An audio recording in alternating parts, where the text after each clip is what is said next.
Bem, pessoal, boa tarde. É ótimo vir depois da Isabela, porque aí não preciso explicar tanta coisa. Como a Fábio falou, meu nome é Érico Lebedenko, eu apresento o Dia Crítico junto com o Diego Maldonado, que é um canal especializado em tipografia. Vocês também podem acessar todos os vídeos lá. A gente lança normalmente um por mês e faz algumas entrevistas pontuais. Como a Fafá falou, eu fui da organização do Dia Tipo São Paulo, entrei em 2014, fiz 2015, esse ano eu fiquei um pouco mais como consultor por causa de outras atividades. Basicamente eu era o cara chato dos avisos, quem acompanhou viu isso. Mas eu não sou de São Paulo. Eu sou carioca, eu trabalho já há alguns anos como diretor de arte em agência, mas a minha formação é em design gráfico, eu fiz técnico, posteriormente eu fiz a graduação em desenho industrial com habilitação em programação visual e posteriormente também eu fiz a minha especialização em tipografia. Mas o meu envolvimento com tipografia realmente começou na graduação, eu tinha uma carência de informações sobre isso. Por esse motivo eu comecei a me envolver com workshops, palestras, debates, comecei a correr atrás dessas informações. E foi mais ou menos assim que começou, com o workshop do Henrique Nardi. Quem não reconheceu o Henrique, ele está aqui sem barba. E eu ainda usava rabo de cavalo. Pois é. Mas eu posso dizer que esse foi o primeiro workshop que realmente me apresentou a tipografia e me envolveu, e a partir disso nunca mais parei. Comecei a estudar e comprar livros de maneira frenética e com o tempo eu comecei a desenvolver algumas fontes. Tudo muito experimental, tentando entender de forma praticamente autônoma como eu poderia produzir fontes e fazer. Algumas de qualidade bem duvidosa, que foram usadas em campanhas, e aí eu nem me atrevo a julgar o diretor de arte que fez isso. E óbvio que com o tempo para mim passou a ser natural também querer passar essa informação para outras pessoas. Eu coletei muita informação, meu projeto de graduação foi sobre tipografia, meus projetos posteriores também envolvidos em tipografia, e eu comecei a aproveitar essas informações e passar adiante da mesma maneira que eu precisava de alguém que me passasse. Então, em 2013, que eu finalmente me mudei para São Paulo, que foi o ano em que o Henrique Nardi e Marina Chacur fecharam o projeto da pós-graduação em tipografia do Senac. Eles foram dois dos organizadores que planejaram a grade do curso, e eu já sabia que esse curso ia começar, corri na frente, me mudei e fiz esse curso que tem 2 anos de duração. Ele começou no início de 2014, final de 2015 a gente encerrou. Esse Tumblr, vocês podem acompanhar um pouco do processo, da minha experiência nesse curso. Eu registrei alguns trabalhos, fotos, ericolebedenko.tumblr.com. E a gente teve toda uma bagagem, tanto de história da tipografia, lettering, caligrafia, uso editorial, produção de fontes, type design, mídias digitais. Foi um apanhado bem geral. Ele não é só focado em type design, ele também é para quem usa fontes. E esse projeto Gaspar Itálico foi um projeto que eu desenvolvi mais ou menos na metade desse curso, uma disciplina de type design, ministrada pelo professor Leopoldo Leal. E normalmente as disciplinas tinham 2 meses de duração, as aulas eram apenas aos sábados, então durante a semana eu trabalhava, tinha que fazer os trabalhos à noite ou no final de semana, e a proposta era produzir uma fonte que a gente fosse aplicar em uma frase curta ou um pequeno parágrafo, já como um arquivo de fonte digital, já como um tipo mais bem resolvido. Pensando no que eu poderia fazer, então na prática eu tive um pouco mais de um mês e meio para desenvolver esse projeto. E eu lembrei que na Cooper Union, no curso da Type Media, em Reading, o exercício do Type Revival é uma coisa muito recorrente.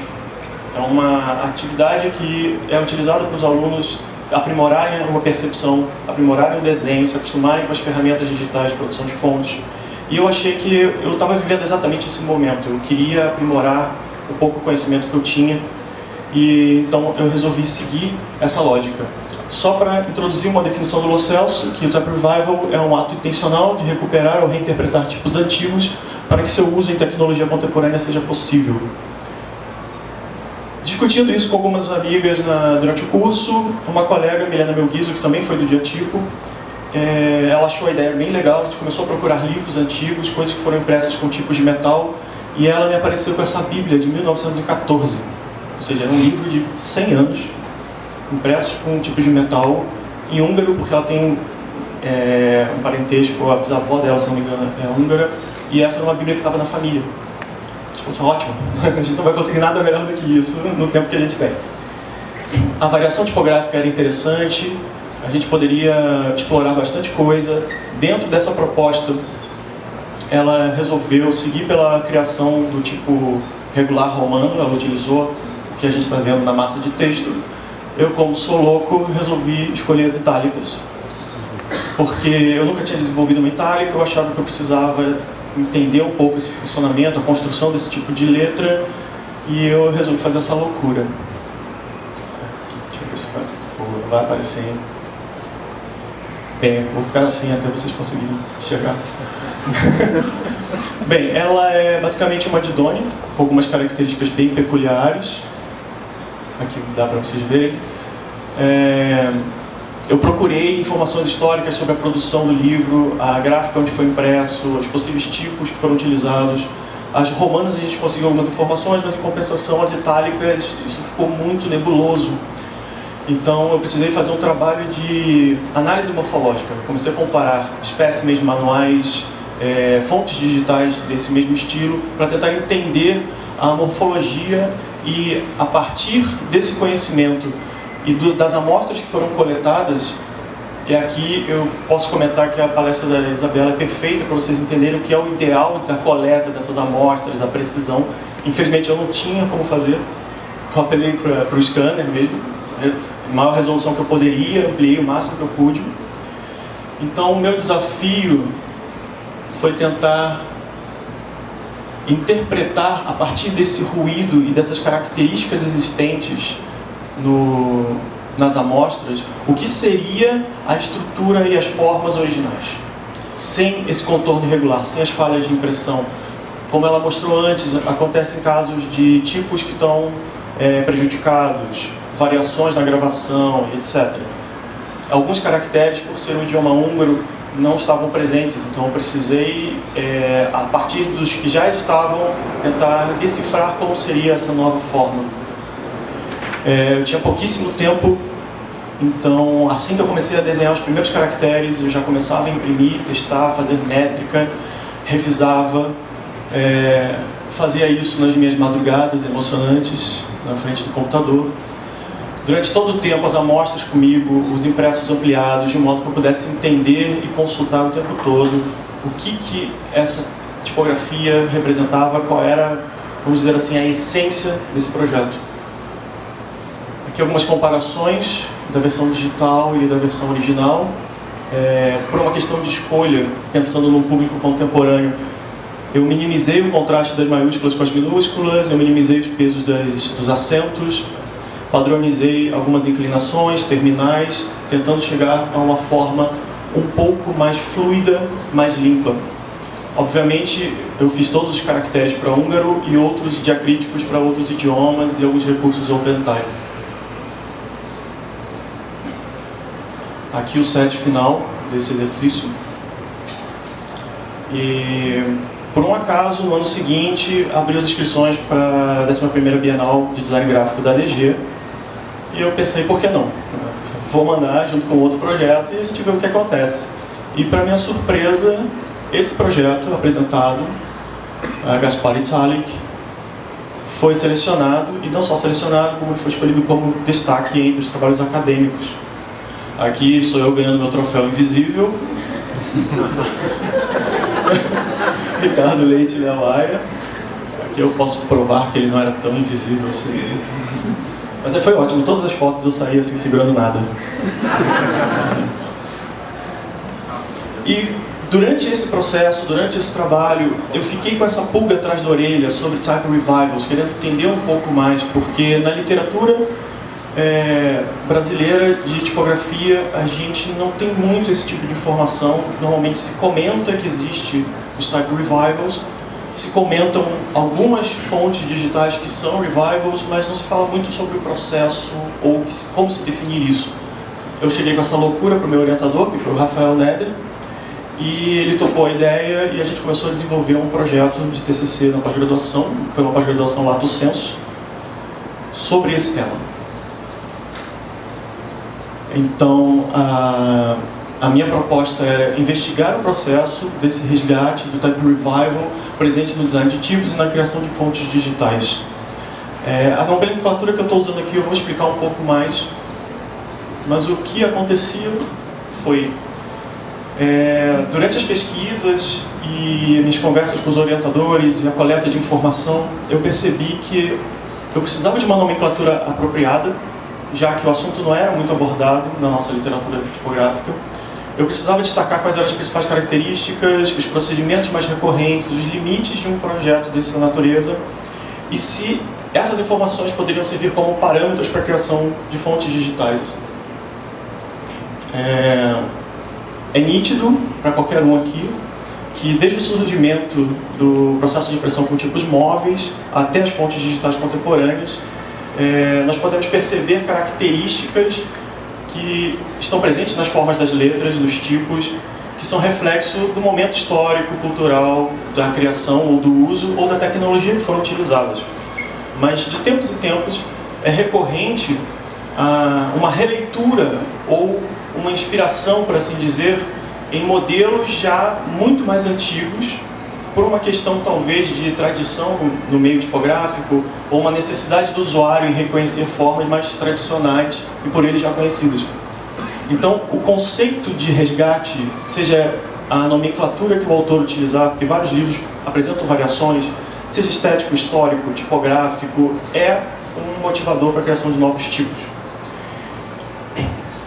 O pesquisador e type designer John Downer, ele trabalhou muito tempo com a Emigre, ele classifica dois principais grupos de designers que desenvolvem esse tipo de projeto. O primeiro, formado por estudantes, que foi bem o meu caso, querendo aprender e se especializar e aprimorar a técnica, não necessariamente com uma meta comercial de vendas. E um outro, por profissionais já experientes, aqui a gente pode citar vários, Matthew Carter, Jean-François Porchese e outros, que usam isso como uma estratégia de mercado, uma estratégia comercial, são founders que querem ter um tipo seguindo aquelas características ou aquele modelo por uma necessidade específica, ou então por uma questão de homenagear tipos ou tipógrafos clássicos, renomados, com uma ideia de que os melhores tipos do passado deveriam passar para novas gerações, deveriam ser úteis para essas novas gerações. Eu não vou falar de todas as nomenclaturas e todas as definições, senão a gente ficaria aqui o dia inteiro também, e seria muito chato. Mas eu vou falar principalmente do que dá nome a esse objeto de estudo, porque, segundo vários autores, aqui eu destaquei o John Downer e o Paul Gell, dar o nome certo, definir da maneira correta, é a melhor maneira de evitar interpretações equivocadas. Todo mundo começa a se entender e saber do que a gente está falando. E principalmente a questão do design e da tipografia brasileira, que a gente utiliza muitos termos em inglês, então a gente já tem todo um conjunto de significados possíveis em inglês e outros em português que se misturam. A definição de tipografia da Priscila Farias, né, pode definir esse campo vasto de estudo que a gente tem. Eu acho que a maior parte das pessoas aqui, se bobear, já tem isso decorado. E é a melhor definição de tipografia que eu já encontrei, então eu acredito que isso é ótimo para nortear. Conjunto de práticas e processos envolvidos na criação e utilização de símbolos ortográficos e para-ortográficos para fins de reprodução. E o meu objeto de estudo está inserido nisso. O termo ou o nome mais utilizado no mercado internacional é Type Revival, é essa nomenclatura em inglês. Só que eu precisava de um equivalente que apresentasse toda essa carga semântica em português. Começando por type, o André Stolarski, quando ele traduziu o livro Elementos do Estilo Tipográfico, ele ressalta que tipo ou tipografia, né, que type poderia ser traduzido para o português, é possível, mas ele apresenta uma sutil diferença entre seu equivalente type e typography, porque um estaria se referindo ao produto, ou objeto, e o outro ao campo, à atividade. Então, tendo essa dupla possibilidade de interpretação e a definição da própria Priscila Farias, eu adotei o termo tipográfico para qualificar esse tipo de símbolo seu original, ou de uma forma tecnológica adequada para uso contemporâneo.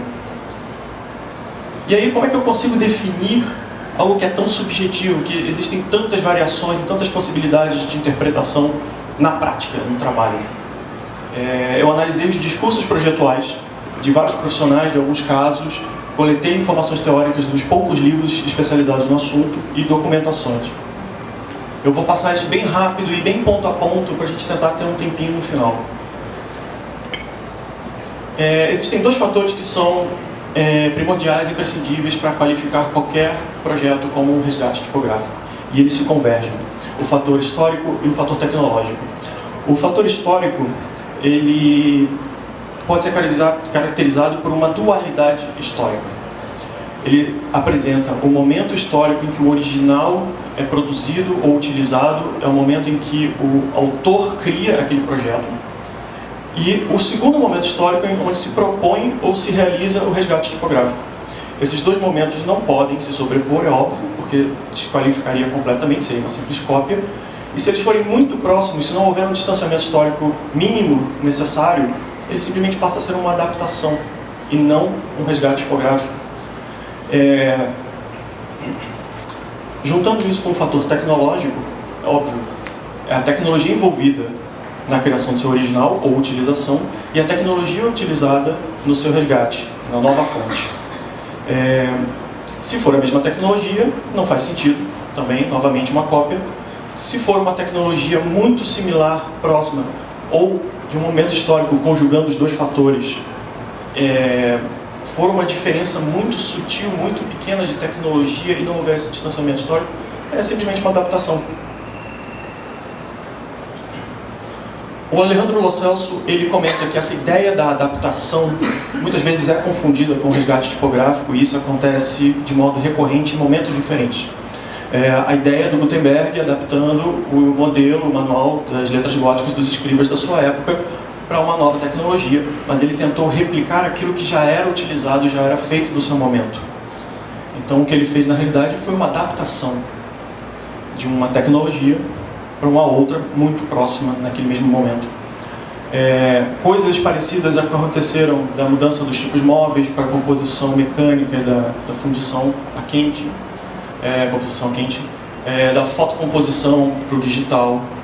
Óbvio que em alguns casos a gente tem várias nuances tecnológicas dentro de um mesmo tipo de sistema, mas só para passar bem rápido sobre essa possibilidade de interpretação. Eu vou falar bem pontual sobre alguns níveis possíveis que eu identifiquei de resgate com alguns exemplos. O primeiro exemplo que eu vou falar é da Jane Patterson e está muito mais relacionado à fidelidade ao original. Para ela, o type designer que desenvolve o resgate tipográfico, ele tem que abaixar um pouco o ego dele e entender que está trabalhando com o trabalho e o resultado de um projeto de um outro profissional. E que a função dele, na realidade, é traduzir aquilo para uma nova tecnologia. Então, para ela, é importante ser o mais fiel possível ao projeto original. É um pouco o caminho e a ideia que o Gustavo Wennerstrasse seguiu quando ele desenvolveu o projeto da Espinosa, que é baseado nos trabalhos de Antônio de Espinosa, que foi um tipógrafo mexicano, com tipografia muito tempo antes do Brasil. E ele procurou seguir o desenho e a estrutura mais próxima do original possível. Posteriormente, ele criou uma outra fonte, ampliando o set de caracteres com outras informações, mas os desenhos e as características morfológicas ele procurou seguir o mais próximo. E a apresentação está de sacanagem, né? Por que não? Para o Matthew Carter, existe uma coisa diferente, né? A cópia, a tentativa de ele, porque ele tivesse sido influenciado pelas características da publicidade, dos tipos de slabs que estavam aparecendo naquele momento. Provavelmente ele nem se deu conta que ele estava fazendo isso. A gente tem um caso de interpretação, que é bem interessante, que é um caso brasileiro. É o caso da Samba, que a gente já viu mais cedo hoje. É um projeto do Tony DeMarco, que ele fez baseado nos trabalhos do J. Carlos. É um artista gráfico brasileiro que desenvolveu vários projetos de revistas, trabalhava muito com editorial, ilustrador, e ele fazia esses letreiramento nas composições. O Tony não simplesmente pegou o desenho e a estrutura original e replicou. Ele entendeu o raciocínio, ele interpretou qual era o modo de trabalho do J. Carlos e criou uma variação boa de uma variação de swatches, seguindo a mesma linha de construção, o mesmo raciocínio. Então, esse projeto ele passa a ser muito mais versátil e muito mais bem adaptado para as nossas necessidades e usos contemporâneos. Já que a influência do momento que a gente vive e do tech design é inevitável, alguns profissionais assumem que a gente tem uma certa liberdade de fazer explorações formais, extrapolar determinadas características, fazer às vezes quase uma caricatura, mas nunca retirando características elementares do projeto original. A gente só pode descaracterizar o original, mas a gente pode, vamos dizer assim, destacar as características mais interessantes em detrimento de outras.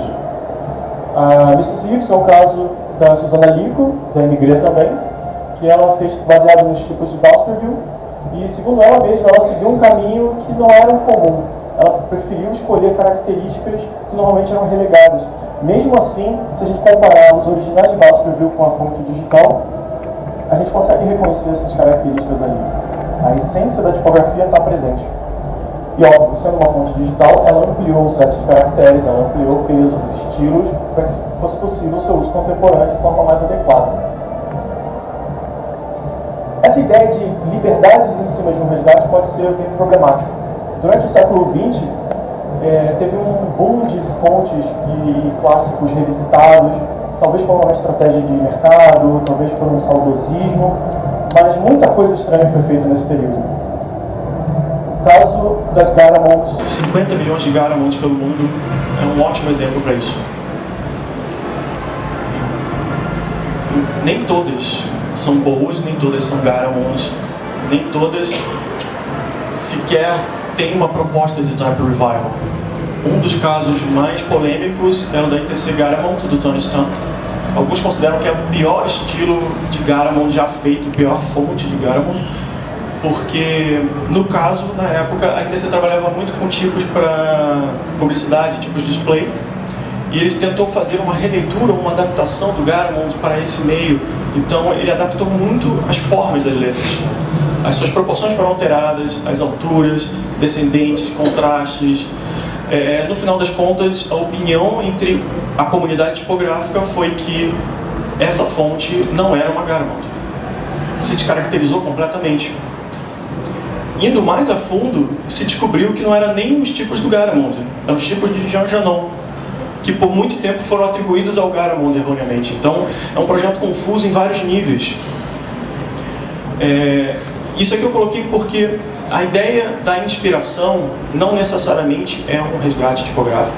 A inspiração, você se apropria de determinadas características específicas em detrimento de outras. Então, a mudança acaba sendo inevitável. Pode relembrar aquele momento ou aquele estilo, mas não é uma reprodução, não existe uma fidelidade àquele original. Então, resumindo essa questão da classificação.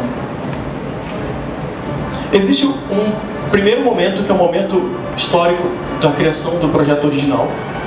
Logo em seguida, a gente tem uma réplica, é uma adaptação fiel, normalmente num momento histórico posterior ou numa tecnologia diretamente posterior. Nesse momento, ainda não se classifica, não se reconhece como um resgate tipográfico. A partir daquele item 1 da reprodução fiel é que a gente tem um primeiro nível, por assim dizer, de resgate tipográfico, em que se propõe uma adaptação tecnológica com um mínimo de interferência possível, com um distanciamento histórico razoável. Em seguida, a gente tem as características da síntese formal ou estilística, que a gente compreende esse original e tenta compilar as principais características estéticas presentes. Ou uma interpretação, onde a gente assume que há uma maior influência contemporânea, acrescentando informações, mas nunca em detrimento das originais, sem prejudicar as originais, aliás. e a exploração formal, em que a gente assume que essa liberdade é possível e a gente propõe uma releitura desse projeto. A partir daqui, a gente começa a ter um projeto de inspiração. A partir do momento que a liberdade de intervenção é muito maior, a gente perde a caracterização de fidelidade ao original. A gente começa a escolher estilos, características ou o trabalho de um profissional sem aquela obrigatoriedade. A partir daqui, a gente tem uma criação inédita.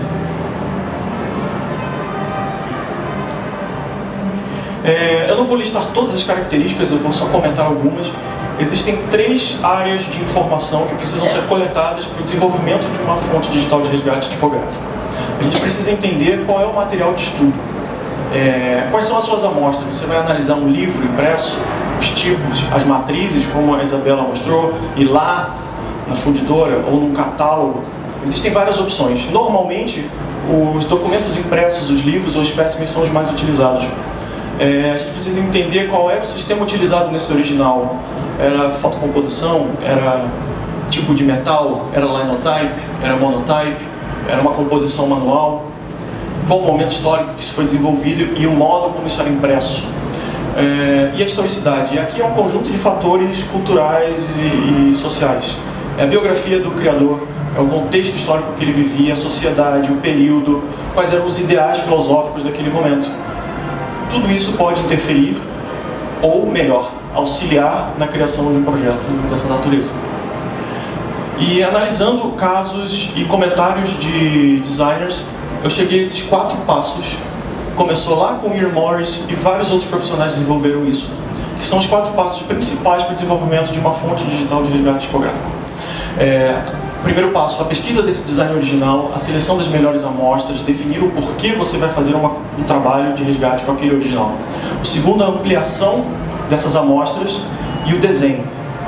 O estudo, a análise, é você poder realmente entender aquelas formas o máximo possível.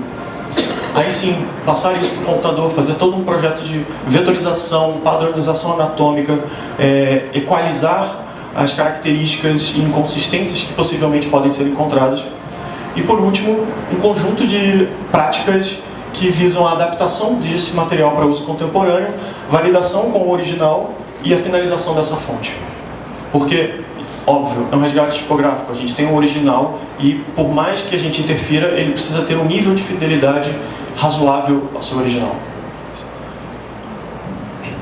E aí, óbvio, eu louco que desenvolvi essa pesquisa em 4 meses, resolvi fazer uma fonte. Eu precisava validar esse método, eu precisava validar essas características para ver se realmente funcionavam. Eu visitei a Brasiliana da USP e consultei o que foi possivelmente o primeiro livro impresso na impressão Regi, em 1808. Esse livro lindo com um nome gigante. Ensaio histórico, político, filosófico. E eu consegui consultar o livro, eu consegui uma versão digitalizada disso. Tirei várias fotos, medi tudo que eu podia medir, que nem um louco. O bibliotecário deve ter achado que eu era maluco. E para entender, a impressão oficialmente só veio ao Brasil, só foi liberada em 1808 com a vinda da família real. E há relatos de que vieram 28 fontes de tipos compradas na Inglaterra no valor de 100 libras esterlinas.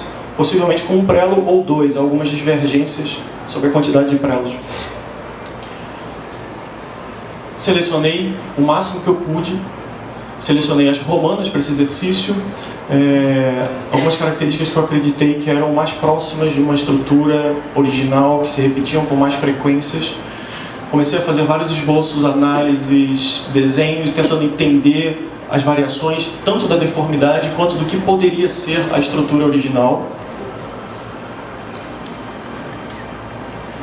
E eu cheguei o mais próximo dessa ideia, que ela é uma transicional inglesa, possivelmente do William Caslon, pois essa foundry do Caslon, na época, dominava o mercado de tipos, era um dos principais fornecedores para os países europeus.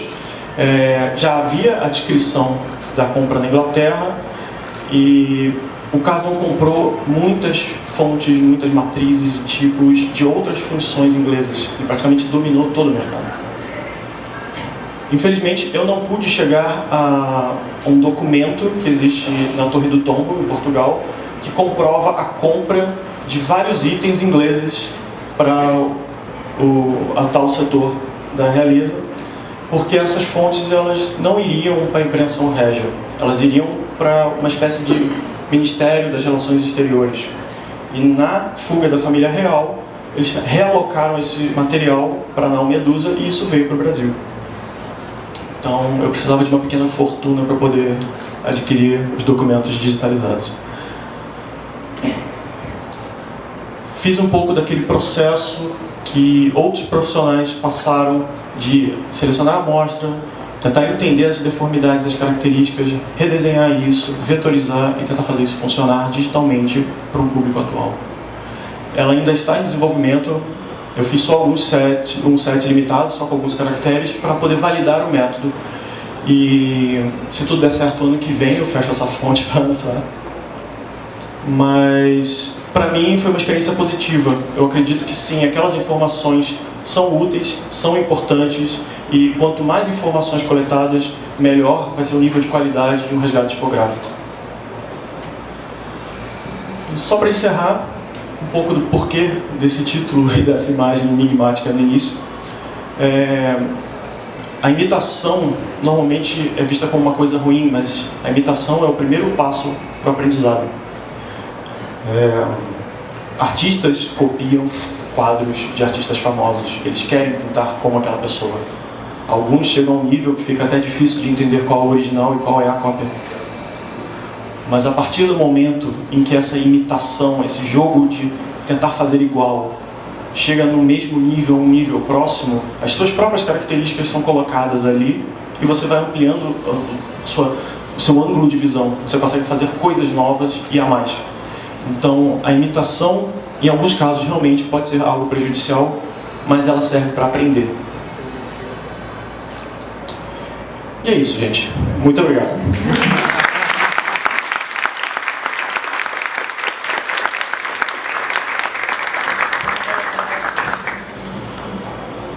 2 minutos. Temos tempo para uma pergunta. Alguém interessado? Vinícius. Érico, boa tarde.